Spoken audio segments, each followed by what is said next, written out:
నిజామాబాద్ జిల్లా ఆర్మూరు మున్సిపాలిటీ పరిధిలోని మామిడిపల్లి గ్రామంలోని జిల్లా పరిషత్ ఉన్నత పాఠశాల విద్యార్థులు ప్రాణాపాయ స్థితిలో ఉండి ఆసుపత్రిలో చికిత్స పొందుతున్న హెడ్ కానిస్టేబుల్ ముత్యాల కోసం పాఠశాల ఇద్దరు విద్యార్థులు చిరు ఆర్థిక సాయం చేసి ఆదర్శంగా నిలిచారు.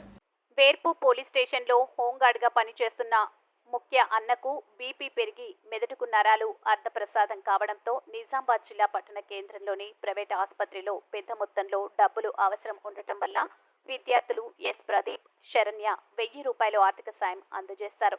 చిన్నారులు చేసిన సహకారంను పాఠశాల ఉపాధ్యాయులు రవీందర్ సైతం 2000 రూపాయలు ఫోన్పే ద్వారా సహాయం చేశారు.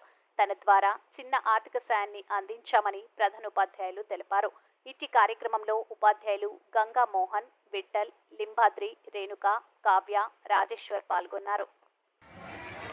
వేల్పూర్లో పనిచేస్తున్నటువంటి పోలీస్ స్టేషన్లో ముత్తన్న గారు ఇంకోకుండా పాపం మెదడులో నరాలు చిట్లి జిల్లా కేంద్రం నిజామాబాద్లో శ్రీకృష్ణ హాస్పిటల్లో పాపం ట్రీట్మెంట్ తీసుకున్నాడు.